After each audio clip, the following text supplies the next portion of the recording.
"Open this gate now." That's what she screamed through the bars like she was shouting at a disobedient child. The sound cut through the stillness of the morning, sharp, entitled, and echoing against the metal like a gavel slamming down. I was still holding my coffee. The steam curled up into the cool air while I tried to wrap my head around the fact that someone in a red blazer was threatening me on my own driveway. The gate creaked under her fist. That slow, metallic whine made my stomach tighten. I had grown up with this land, 3 generations of my family's sweat and hands all over it. And yet at that moment I was being told I was in violation. Violation of rules I never agreed to. I wasn't in her association, didn't pay her dues, didn't ask for her permission. Still, somehow, I was the problem. A crisp morning sun slanted low over the fields, painting the dust on my boots gold as I stepped onto the porch. The thermos in my hand felt heavier than it should. I set it down on the railing. Cameras were already rolling. I'd installed them just last week. Call it instinct. Sometimes your gut tells you before your brain catches up. Something about this woman had told me I'd need proof. Through the bars of the gate, I could see it wasn't just her. 2 board members trailed behind, both looking like kids dragged to detention. They shifted from foot to foot, avoiding my eyes, clearly uncomfortable. But she Pierce stood planted like she owned the very dirt under her heels. That red blazer of hers shone like battle armor. Clipboard clutched tight against her chest. A measuring tape dangling like a sword from her other hand. "Mr. Carter," she called, her voice pitched in that tone officials use when they want to sound official. "This property is subject to inspection under community compliance standards. I require immediate access." Immediate access to my land, my barn, my family's history. I forced a neighborly smile, raised my thermos. "Morning, ma'am. You're welcome to take a look from the county road, but I can't allow unauthorized entry without proper paperwork." The words were calm, but inside I felt the burn of anger, not hot, reckless anger, the slow kind, the kind you can taste at the back of your throat. One of the men behind her almost sighed in relief. The other looked at her, like maybe she wasn't prepared for someone to push back. Her cheeks flushed, matching her blazer. She fumbled with her clipboard before thrusting a paper through the bars. "This is your notice of fine," she said. $3,000, payable within 30 days, unauthorized agricultural use, aesthetic noncompliance. The paper shook slightly in her hand. I took it, scanned it. Looked official, sure, big letterhead, stamped signature, but no specifics, no photographs, no citations of actual rules, just accusations broad enough to cover anything and nothing at the same time. I raised my eyes to her. "Ma'am, I'll need to review this with legal counsel. Until then, you're free to document from the road. My property line is clearly marked. Those survey stakes you're standing next to, county certified." Her jaw tightened. The tape measure snapped out in her hand. She started pulling it along my fence, scribbling notes, measuring distances like she could rewrite history with a pen. That was when I knew for sure she didn't even know where her authority ended. I reached for my phone. Sheriff Mark Lewis answered on the second ring, a steady voice I'd trusted for years. "Morning, Mark. It's Wes Carter. Got an HOA situation out at the ranch. Might need your help." His reply was steady, professional. "Keep calm, document everything. I'll be there shortly." 15 minutes later, the crunch of gravel announced his cruiser. Mark was 6'2", a veteran with 20 years under his belt, the kind of presence that settled dust before it rose. He stepped out, notepad in hand, scanning the scene. "Morning, folks," he said evenly. "Let's talk about property boundaries." Straightened her shoulders as if the badge gave her audience. She rattled off her speech about community standards, consistency, authority. Mark listened, pen scratching occasionally. Then he looked at the fine notice she'd shoved through my gate. He read it once, twice. His eyes narrowed slightly. "Ma'am," he said slowly, "this document doesn't appear to carry valid authorization. It lacks specific covenant references, and you cannot demand entry to private property without either owner consent or a court order." The words dropped heavy. For the first time, her confidence cracked. She shuffled her papers, color draining from her face. Then Mark's radio crackled to life. A deputy's voice broke through. "Unit 12, reports of disturbed survey markers at your location, possible tampering." The silence that followed was louder than any shout. Froze. The two board members backed away a step. Mark's gaze landed on her measuring tape, the freshly moved stakes, the scribbles on her clipboard. "Ma'am," he said, his voice firmer now, "have you, or anyone in your group, moved these markers today?" The question hung there, thick in the air like smoke after a brush fire. She clutched her clipboard, lips pressed thin. And in that heavy stillness, I realized something. This wasn't about grass height or paint colors or even fines. This was about power, about someone trying to expand their reach past where it had ever belonged. The sheriff's presence had steadied my hands, but not my heart, because deep down I knew this was only the beginning. 3 days after that gate incident, I found myself walking up the courthouse steps at 8 in the morning. The stone walls looked the same as they had when I was a kid tagging along with my father, cool, gray, and serious, like they carried the weight of every dispute ever argued under their roof. The fine notice still sat on my kitchen counter, untouched except for the coffee ring I'd left on it. Sheriff Lewis's warning echoed in my ears, "Keep everything documented, Wheeze," so I did, but papers only told half a story. The truth, the real truth, was buried somewhere deeper. Inside the records office, the air smelled of old books and ink, the kind that sticks to your hands even after you've washed them twice. The clerk had known my family since before I was born. She gave me that dry half-smile she'd given my father 100 times before. "Morning, Wheeze. Heard you had fireworks with the HOA crowd." Word traveled fast in a county like ours. "I need property records," I told her. My voice was calm, but I could hear the edge underneath. "Going back to when my grandfather bought the ranch." She nodded, pulling out a ring of keys that jingled like. A cabinet opened with a squeal, revealing thick deed books bound in cracked leather. "Volume 14, that's where your grandfather's purchase should be. Developers, HOA paperwork. In here 21995 Incorporation." I sat at a wooden desk near the window. Sunlight slanted in, cutting across dust motes dancing in the air. The sound of typewriters clacking in nearby offices mixed with the steady shuffle of papers. It wasn't dramatic, not like a courtroom showdown, but in its own quiet way it was heavier. The deed from 1952 was a time capsule. Written in stiff legal language that felt like a puzzle, every line had to be read twice. My grandfather had bought 240 acres from the Henderson family estate. The words described it in landmarks instead of coordinates, beginning at the large oak tree beside the seasonal creek, then north along the old fence line. That oak tree still stood behind my barn. I'd leaned against it on hot summer days as a boy, carved initials into it with my pocket knife. It was more than a tree, it was a witness.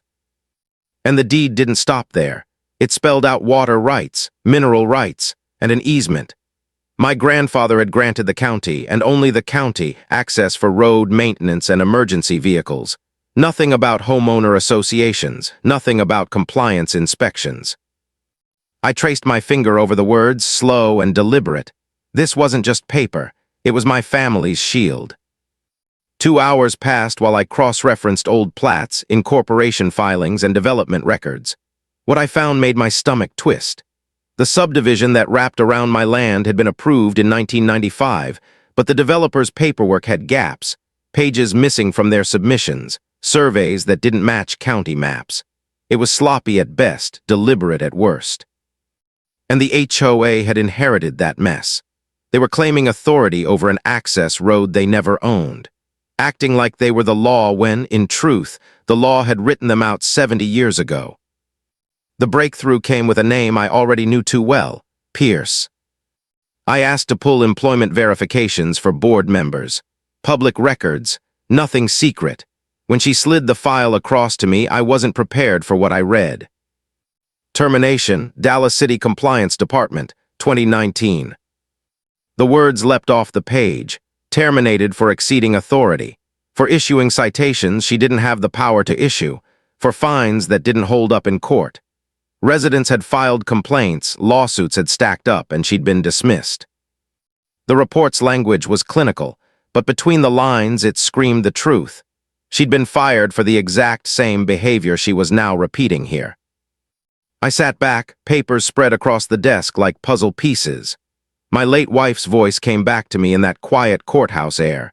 She'd always encouraged me to dig into our genealogy, long nights with dusty marriage certificates, tracing family lines. I never thought those same skills would be used to defend the land she loved. That morning, I wasn't just a rancher anymore. I was a detective, piecing together 70 years of forgotten records to uncover a truth that someone didn't want seen. As I packed up my notes, stamped each page with a county seal. The sound of the ink pad thumping onto paper felt like a drumbeat, steady and final. She looked at me over the counter, eyes sharp but kind. Your grandfather was a wise man, Wheeze. He protected this land with language that'll outlast all of us. They grabbed more than they can chew this time. Her words hit me deep, not as comfort as confirmation. Walking back to my truck, the morning sun felt warmer than it had in weeks. My boots crunched against the courthouse steps. The folder under my arm wasn't just paper anymore. It was ammunition, not the kind stored in a barn. The kind that wins battles before they're even fought. As I slid behind the wheel, the weight of it settled in. This wasn't just about a $3,000 fine anymore. This was about fraud, about a woman with a history of overreach, about a system that had allowed her to build power on land that didn't belong to her. And now I had the proof. But proof has a way of making enemies, and I had a gut feeling this fight was just warming up. Thursday morning started with a phone call. My voice felt heavier than the words I spoke.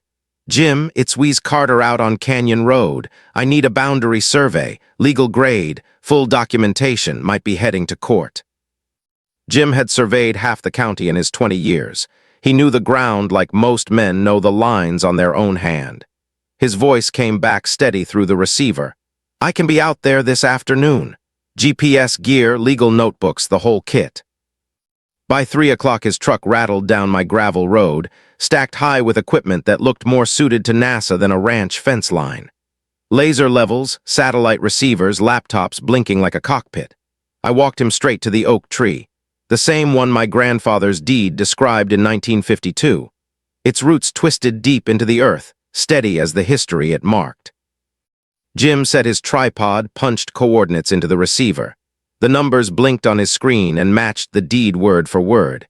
He brushed his hand against the bark. Your grandfather picked markers that won't ever move. Smart man, this tree's gonna outlast us all. We walked the perimeter together. Dust kicked up around our boots with each step. His scanner beeped when it found the first iron stake, rusted, buried beneath layers of soil, but stamped with the county engineer's mark. One by one, we uncovered them, each exactly where they should be. Decades had passed, storms had come and gone, but the line had never shifted. By 5 o'clock, Jim looked up from his laptop with a frown. You're not gonna like this. His map showed neat dots connected into a perfect rectangle. And right there, like a scar across my deed, sat the HOA's pride and joy. Their decorative brick entrance, their landscaped lights, even the mailbox cluster. Squarely on 1.2 acres of Carter land. They never had permission, Jim said, double-checking his figures. That's 8 years of unauthorized use. Rental value alone, about $67,000, and that's before damages. The weight of it hit me hard. Every car that passed through that entrance. Every neighbor picking up their mail. All of it built on ground my grandfather had left me. Not with permission, not with payment, with theft dressed up as community pride. As Jim packed his gear, a figure approached from the direction of the disputed entrance. A woman, mid-40s, sharp eyes behind professional glasses. I'd seen her before at community gatherings, but never spoken more than polite hellos. Mr. Carter, she asked, voice even cautious. I'm Shaw, CPA, I live on Elm Street. She nodded toward Jim's tripod. Word, getting around about your survey, I think you'll want to see something. She handed me a manila folder so thick the papers inside bent at the edges. Bank statements, invoices, signatures. She laid them out across the hood of my truck. I've been tracking financial irregularities in the HOA for 6 months. It started with small things, numbers that didn't add up. But the entrance project, $47,000. No record of board approval, just signature. Her voice was calm, but her hands trembled slightly as she flipped through pages. By governing rules, any expenditure over 5,000 requires a board vote. I can't find a single one. She's been pushing projects through by herself, signing off like she's queen of the subdivision. The late sun caught the edge of her papers, highlighting lines of red ink where had marked unauthorized spending. One page showed a list of checks written directly under authority, numbers in the tens of thousands, all without proper approval. I looked up at, she adjusted her glasses, her eyes hard with determination. There are board members keeping records, but they're scared. She retaliates against anyone who questions her. People pay the fines because they're afraid, but the truth's all here. For the first time since this mess started, I realized I wasn't standing alone. Jim slammed his truck door shut. I'll have the official survey report ready tomorrow. GPS coordinates, legal descriptions, certified. No one can argue with this. He glanced toward the brick entrance like it had just turned toxic. In all my years, I've never seen an HOA build their gateway on land they didn't even own. Usually they at least ask first. Tucked her folder back under her arm. You're not the only one she's hurting, Wheeze. This isn't about fences or grass. It's about abuse of power, and if we don't stop her, she'll keep taking. That night, long after the surveyor left and the road fell quiet, I spread both folders across my kitchen table, Jim's precise coordinates and red-inked bank statements. Together, they told a story clearer than any speech at a board meeting. Pierce wasn't just enforcing rules. She was rewriting them, bending them, and using them like weapons. But there was one thing she hadn't counted on. Some of us knew how to fight back, not with noise, not with threats, with proof. And proof has a way of changing everything. It was 2 in the morning when my phone buzzed with an alert. The security cameras I'd installed caught movement along the fence line. I rolled out of bed, heart thudding, and pulled the feed up on the monitor. The infrared view showed a figure creeping along my property line with a flashlight. The beam bobbed low, pausing at each survey stake Jim had set earlier that day. I leaned closer, barely breathing. The figure bent, tugged, and pulled. One by one, the markers came up out of the ground. The glow on the camera was unmistakable, a flash of red fabric, the same posture I'd seen leaning across my gate. I didn't wait. I grabbed my phone and dialed Sheriff Lewis. Mark, someone's tampering with the survey stakes. I've got it on camera right now. By the time his cruiser lights rolled down the road, the figure was gone, slipped back into the subdivision streets like smoke. But the cameras didn't lie. High definition, time-stamped, every detail captured. Mark stood in my living room, eyes narrowing as the footage replayed. The red glow on the screen, the figure stooping, yanking markers from the earth, tossing them into drainage ditches. He didn't even try to soften his tone. That's evidence tampering, Wheeze, criminal mischief. We'll bag the markers, file everything with the DA. For a long moment, I just stared at the screen. I wasn't angry, not exactly. What I felt was colder, like a line had been crossed that couldn't be walked back. The next morning, retaliation came in daylight. A heavy chain stretched across my access road, locked tight with industrial padlocks. Bright signs hung from it. Emergency safety closure, by order of HOA Compliance Department. The absurdity hit me first.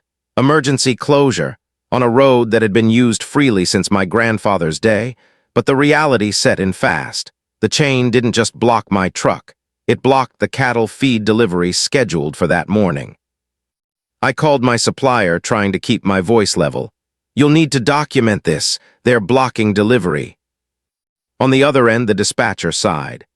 Mr. Carter, we've got 2,000 pounds of feed sitting here. If it spoils, that's $340 a day in losses. We can't unload with that chain in place. By noon, 40 head of cattle gathered at the blocked road, bellowing. Their routine broken, their feed, confusion rippled through the herd like panic in a crowd.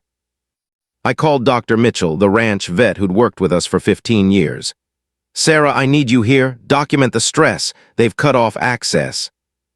She arrived within hours, boots sinking into the dust as she studied the herd. She scribbled notes, photographed the animals, her brow furrowed. Disrupted feeding schedules cause digestive stress, weight loss, Even long-term health complications. This isn't just inconvenience, Wheeze. This is dangerous. By late afternoon, I had numbers stacking in my notebook like debts on a ledger. $340 daily in feed spoilage. $200 for emergency veterinary assessment. Thousands more in projected market loss if weight dropped across the herd. The math wasn't just frustrating, it was damning. Showed up at the fence line around 4, folder tucked under her arm.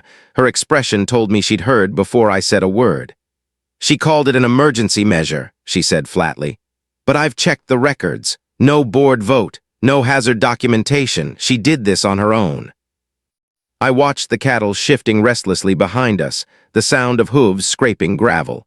She's willing to hurt livestock to make her point. Shook her head, voice low. She's desperate. People in power show their truest selves when they feel it slipping away. That evening, Sheriff Lewis came back out, camera in hand. He photographed the chain, filmed the cattle bellowing at the blocked access, recorded statements from my supplier. His face was grim as he wrote it all down. This isn't just civil anymore, Wheeze. This is criminal interference with lawful business, and I've never seen it escalate this fast. Neighbors started drifting past around sunset. Some pretended they were out for evening walks, but their eyes lingered on the chain, the herd, the padlocks glinting in the fatting light. A man from Maple Street stopped, shaking his head.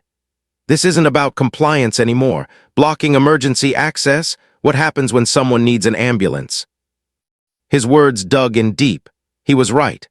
That road wasn't just mine. It was lifeline access for fire trucks, ambulances, even vets heading to neighbors further down the canyon. As the sun dipped low and the cattle's cries grew louder, I stood at the fence, hands gripping the wood until my knuckles whitened. This wasn't paperwork anymore. This wasn't fines or memos. This was war.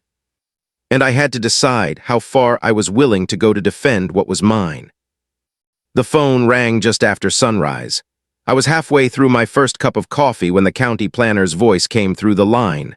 Calm, professional, but with an edge that made my chest tighten. Mr. Carter, this is Diana with Development Services. We need to talk about permit applications. 8 years' worth filed by your HOA listing your property as the site. I set the mug down so hard it sloshed over the rim. I never signed anything, never consented to improvements. What are you talking about? Her pause was heavy, the kind that meant she was looking at something she didn't quite believe herself. That's the problem. Every application lists your address. Decorative lighting, mailbox installation, drainage modifications, all authorized by the HOA. Not a single one has a landowner's signature. That's a violation of county law.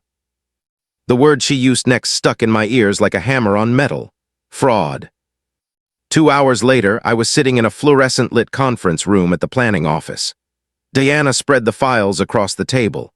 8 years of projects, each stamped, filed, and logged as if the HOA owned my land. The neat signatures at the bottom carried HOA names, not mine. One by one, she slid the applications toward me. This is permit fraud, systematic, repeated, potentially felony level in Texas. I signed my statement slowly, my pen scratching across paper as I swore under oath that I'd never seen, signed, or consented to any of it. My driver's license was, my words recorded. For once, the weight wasn't on me. It was on them. Walking out of that office, the sky looked sharper, the air crisper, like I'd stepped through a doorway into a new reality. I wasn't the violator anymore. I was the victim. Back at the ranch, I kept quiet. No posts online, no heated conversations at the fence line. Silence became my shield. Let the county investigation do the talking. Though she filled that silence with noise, newsletters, emergency meetings called with barely a day's notice, accusatory letters that neighbors passed along to me with weary eye rolls. Each move she made was frantic. Each word she printed reeked of desperation. And in the silence, something else started happening. Neighbors found their voices, not in crowds, not at meetings, too risky. But one by one they came. Mrs. at the fence, voice trembling as she told me about the $2,000 fine she paid for planting flowers that didn't match community standards.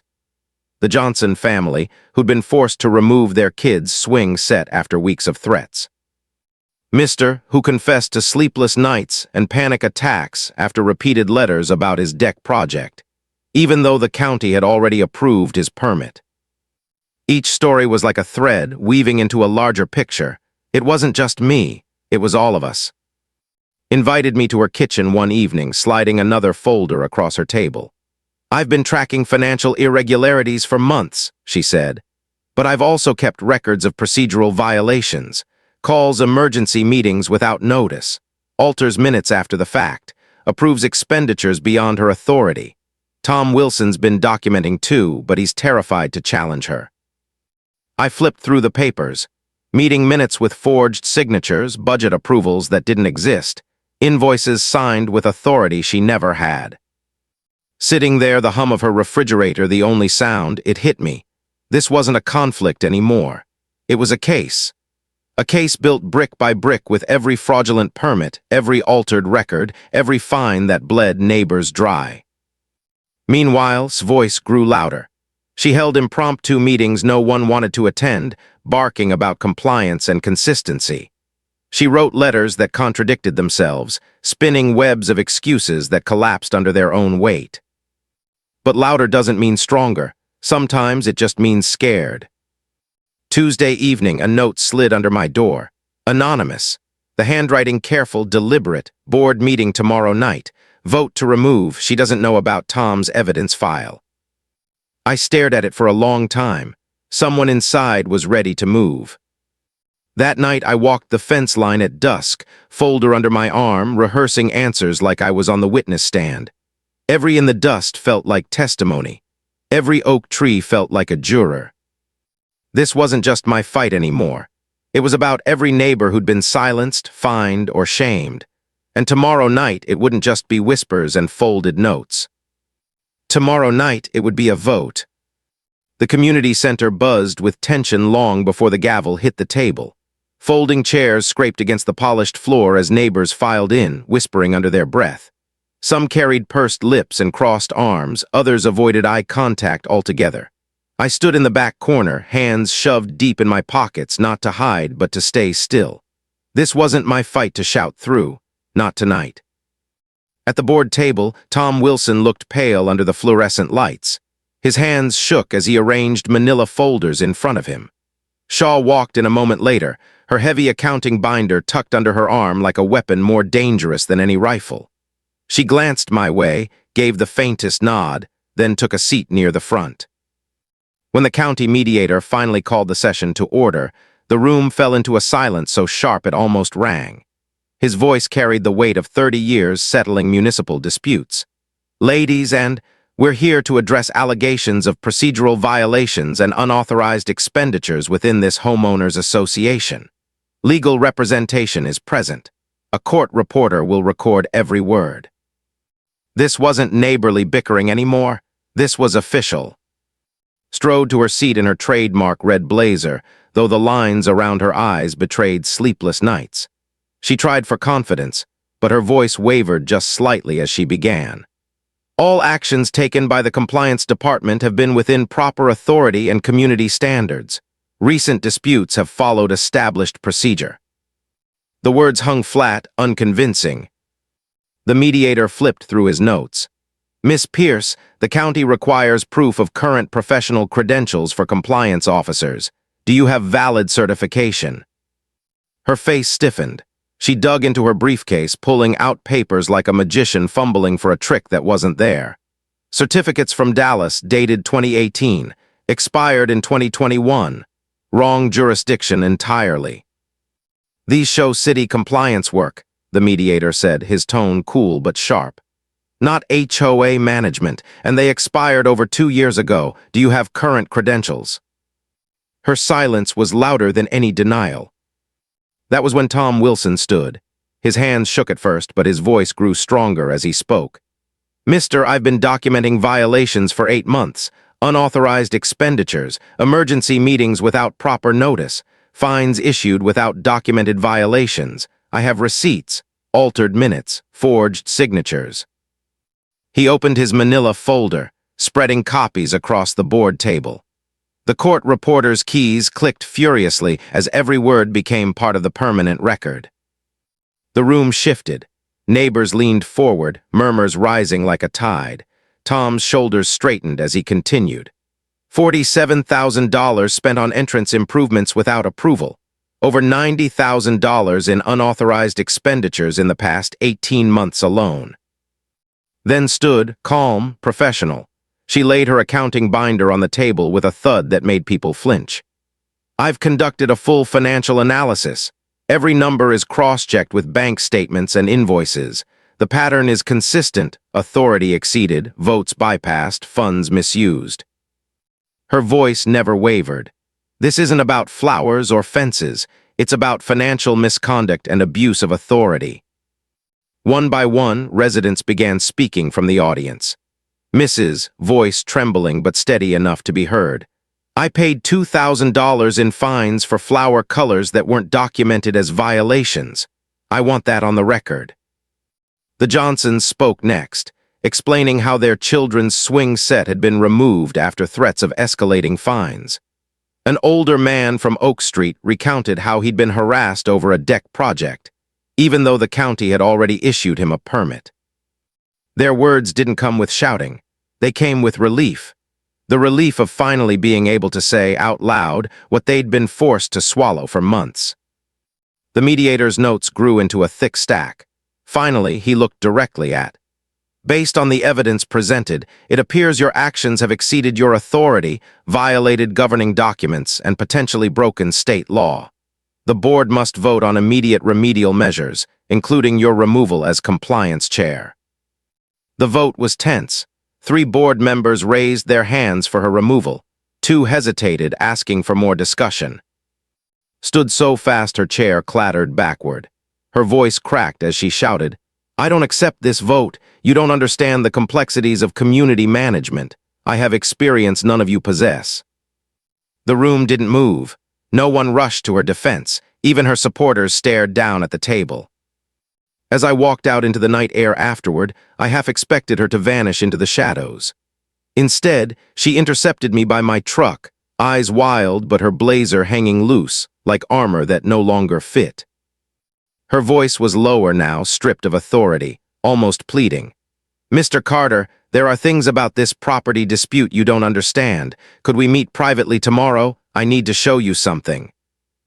I studied her face in the glow of the parking lot lights. For the first time, she didn't look like a soldier marching into battle. She looked like a person cornered by her own lies. That night, I barely touched my dinner. Every creak of the windmill sounded like footsteps. Every rustle outside made me glance at the door. Trusting her felt reckless, but not trusting her, that left a different kind of danger. And somewhere between the unease and suspicion, the strangest thought settled in. Maybe, just maybe, there was still something left she hadn't revealed. She arrived Thursday afternoon without the red blazer that had become her armor, just jeans and a blue cotton shirt. For the first time, she looked more like a neighbor than an enforcer. Sheriff Lewis came too, at my request, not to intimidate but to witness. I wasn't about to sit across from Pierce alone in my kitchen. We sat at the table my wife had picked years ago, where the late sunlight always poured in just right. Spread across its surface were the documents I'd gathered. Survey maps, county deeds, fraudulent permits, financial records, veterinary reports. A story told in paper and ink. A story that couldn't be.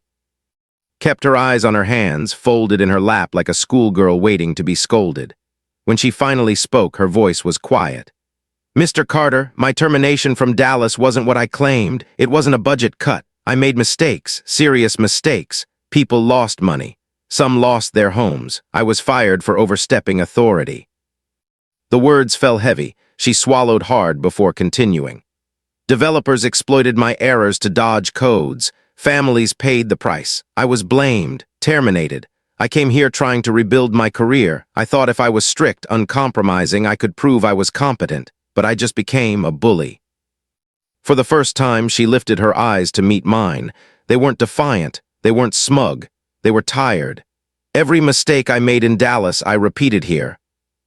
The sheriff jotted notes, his pen scratching steadily against the pad. He didn't interrupt. He just let her talk. She admitted everything, piece by piece. Unauthorized expenditures, emergency meetings without notice, removing the survey stakes in the dark, chaining my access road knowing livestock would suffer. I should have been furious, and part of me was, but another part, the part that still heard my wife's voice in the quiet, saw something else. This wasn't power talking anymore. This was fear, shame. A woman who had built herself into a monster to avoid looking weak, only to collapse under the weight of her own armor. So I made a choice, not the one she expected, not threats of lawsuits, not demands of punishment. Instead, I said, what if we found a way to make this right without destroying you completely? What if restitution came with education, accountability instead of annihilation? Her mouth fell open slightly. She blinked like she hadn't understood. You'd do that? I nodded toward the sheriff. We could set up training programs, workshops, use your experience, the bad and the good, as lessons. Teach other compliance officers how not to repeat these mistakes. Restitution for the money, yes, but something constructive for the damage done to people's lives. Sheriff Lewis leaned back in his chair, arms crossed, but his eyes softened. I've seen too many neighborhoods torn apart because people in power didn't know the limits of their role. Training like that could save others a lot of grief. Exhaled, slow and shaky. For the first time, her shoulders dropped, the fight drained out of her. I want that, I want to fix what I can. The financial part came next. It wasn't small. $8,400 per year for 8 years of unauthorized land use.